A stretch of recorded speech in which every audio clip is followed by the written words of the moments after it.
Just when you thought world politics couldn't get any more ridiculous. Well, let's turn to the Bin himself. Count Binface joins us in the studio. Hello, Bin. Oh, it's Count, actually, Count. It's lovely to meet you, Paddy. Tonight, far-right British politician Nigel Farage is set to go head-to-head in a by-election of his own making. His main opponent, a joke candidate by the name of Count Binface, who says he's an alien space warrior and wears a superhero costume featuring a bin for a head. Maybe this is just a group hallucination. Maybe we're all in one of Christopher Nolan's Inceptions and it's a giant publicity stunt for the Odyssey. Who knows? But the thing is, I'm just looking... The contest has turned into a circus, but the £5 million donation scandal which prompted it is deadly serious. I'm Ruby Jones, and you're listening to 7am. Today, European correspondent for the Australian Financial Review, Andrew Tillett, on the contest, the scandal behind it, and the parallels between Farage and Australia's far-right offering, One Nation. It's Thursday, August 13.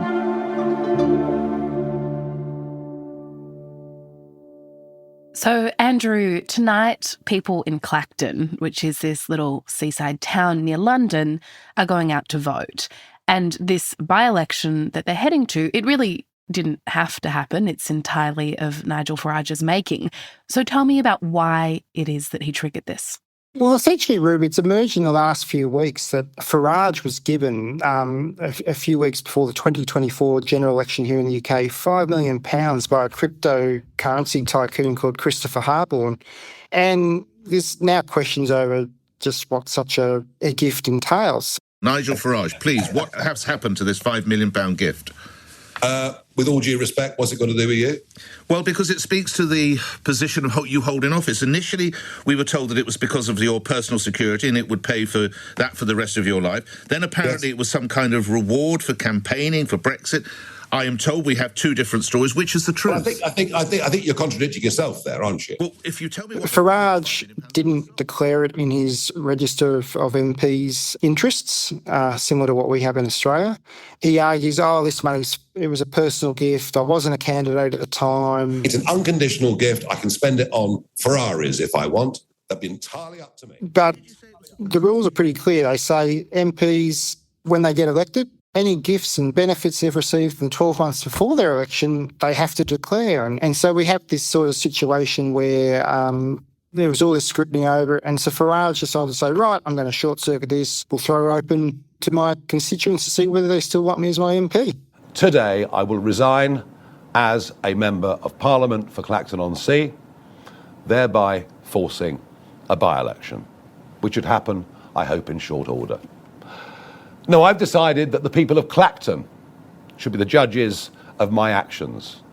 This will be a people versus the establishment by-election. It's a chance to stick two fingers up to the entire establishment. Yeah, okay, so we've got Farage trying to deflect from this scrutiny over his finances by calling this by-election, but that seems to have gone awry when the major parties decided to not actually field any of their own candidates, right? Yeah, the Labor Party, the Liberal Democrat Party, the Conservative Party, the Greens, Restore UK, who's another sort of minor party on the right, they've all said, no, this is a stunt. We're not going to indulge Farage in this by giving it sort of credibility. So we've ended up in this sort of effect where Farage is essentially running against himself, plus 33 other various novelties and misfits and single-issue people and independents and things like that. So it's all become quite a circus. And there's one of those 33 that has attracted more attention than the others. Tell me about Count Binface. Yeah, Count Binface. He's the politician that Britain didn't know they needed, but he sort of seems to have captured a bit of a zeitgeist. Make it great again. He's a creation of a sort of a comic writer, Jonathan Harvey, who sort of came up with Count Binface as he's sort of like an intergalactic explorer is his backstory. You appear to be in outer space and wearing your bin. Well, what else would you expect, mate? You know, I was on my way back home to Sigma 9, bit of R&R, and then old Nigel throws his toys out of the pram, has a hissy fit, calls an unnecessary by-election. I got wind of that. I've turned around the starship pronto. How about that? Lovely. His sort of device is that he satirises the political process. What is your appeal going to be to the people of Clacton? Well, I'm not Nigel Farage. He's run against prime ministers before in their seats at general elections and by-elections. He's run for Mayor of London.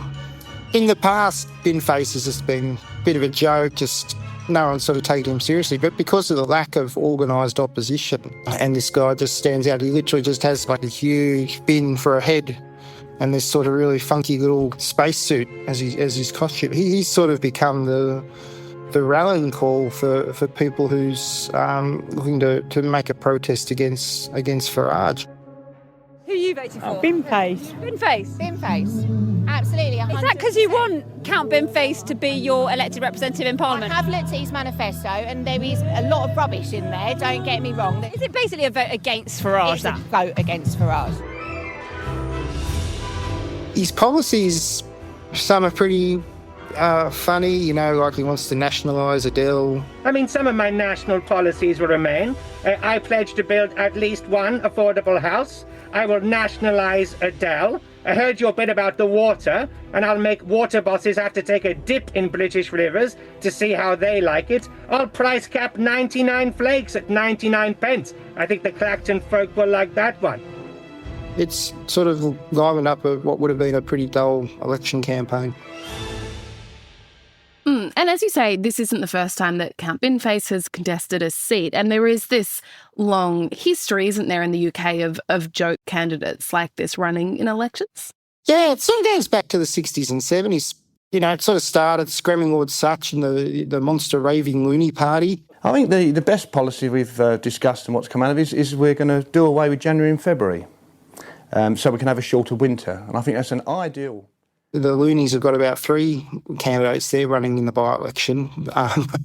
These are guys, they sort of dress up in very sort of colourful costumes, you know, big hats and real oversized yellow rosettes and things like that. Party, the first cabinet reshuffle. Come and shuffle along a bit. Here we go, all right? And you mentioned the way that Farage sort of wants to present himself as anti-establishment, and I think that's part of the reason that this by-election is so interesting as an outsider, because Farage himself, at least at the beginning of his political career, was considered fringe, and he certainly wants to see himself as or portray himself as a political outsider. So there's something quite fascinating in watching him define himself as the more legitimate candidate against a guy with a bin on his face. Well, it's funny, the whole outsider attitude of Farage, because this is a guy who went to a private school, worked as a trader in the city, made millions, and then in the 90s started dabbling in politics and emerged as this sort of fringe Eurosceptic campaigner. But he'd run 7 times before to try and win a seat in Westminster before he won Clacton at his 8th attempt. So he's always just sort of seen as a bit of this rabble-rouser on the right. But yeah, he still very much portrays himself as Nigel versus what they call it here, the Uni Party, the major Labor Conservative Party, and that he's the one taking on the establishment. But it's an interesting image given that he's sort of like no rags to riches sort of story. And so none of these candidates are a real threat to Farage. Was that clear from the outset? Is that why none of the major parties even tried to stand? Because you'd think that they might have taken the opportunity to try and contest against Farage. So why didn't they? Well, Clacton, it's east of London, a place, you know, in Essex. It's an older, poorer and whiter electorate than most of the country. So it's very much plays to Farage's strengths. But, you know, in running, Farage has put on hold this sort of Parliamentary Standards Commission investigation into the £5 million donation. That process, if he wins the seat, that will restart, and that may well find adverse findings against Farage, and then we could be back here again in a few months' time having another by-election, and that is when the major parties will hop in. You know, they'll hopefully then be able, from their point of view, be able to then argue, well, this guy's done the wrong thing, you should turf him out.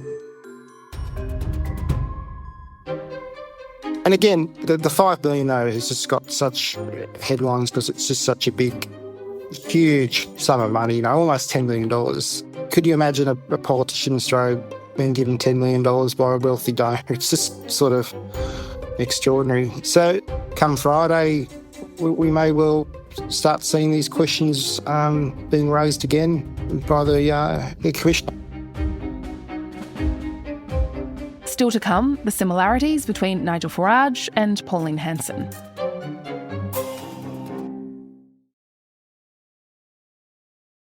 And so you've been in Clacton talking to people who are going to go out and vote. What sense do you get about what they think of both the donations and the lack of declaration and the kind of inability that Farage has had to answer what's actually going on with the money? I think it's pretty polarised.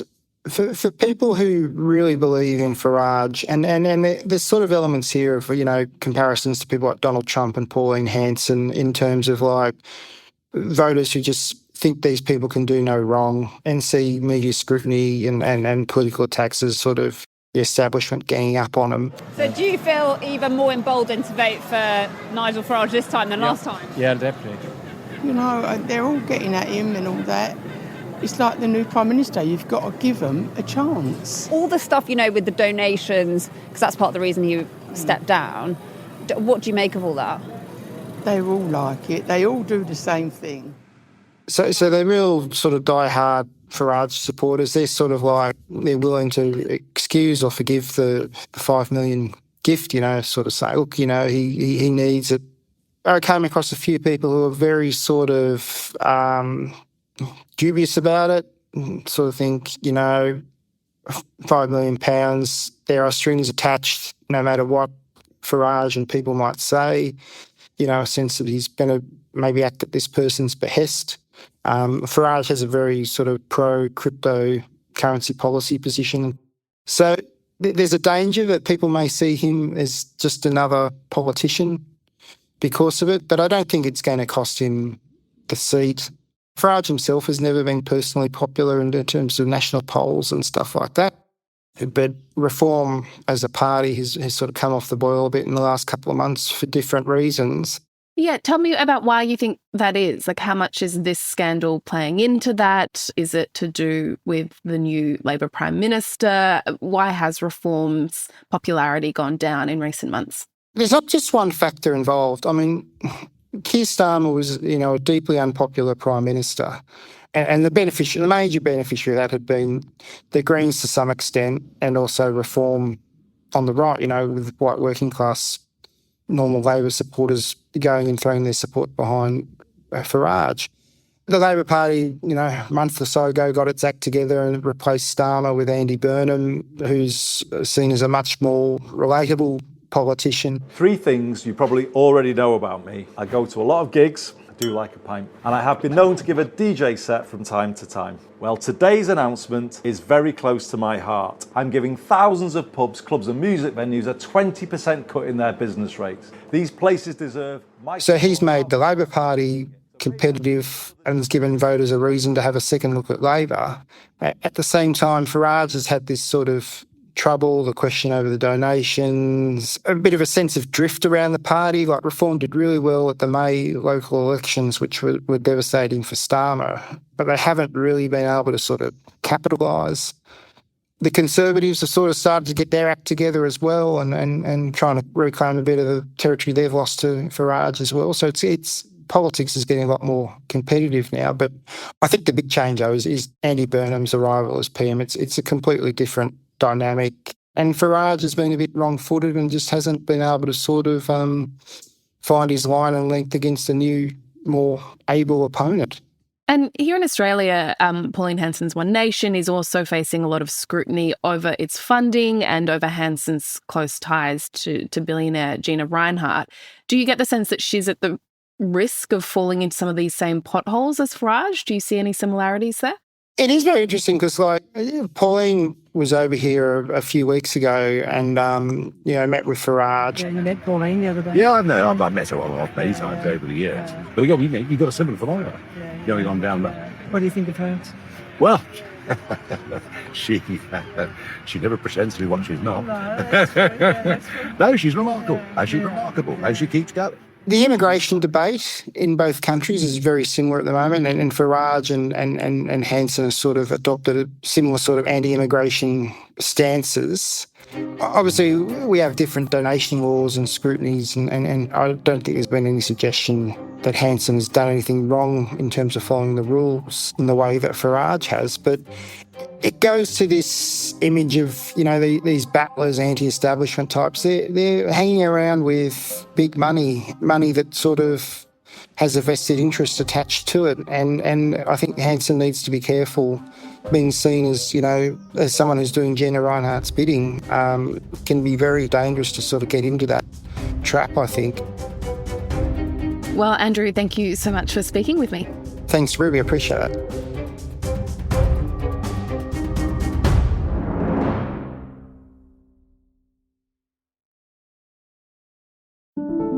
Also in the news, the Commonwealth Bank has become the latest big lender to report a drop in lending due to the property market slump. There's been a 15% drop in mortgage lending since the budget was handed down, with the sharpest fall in investor loans. The bank expects first home buyers to enter the property market once they expect interest rates to fall.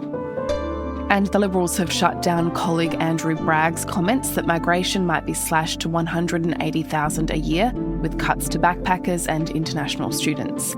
They say Bragg's speech at the Press Club on Wednesday doesn't reflect the agreed position of the shadow cabinet. The Coalition, One Nation and Labor are all yet to release their targets for net migration. I'm Ruby Jones. This is 7am. Thanks for listening.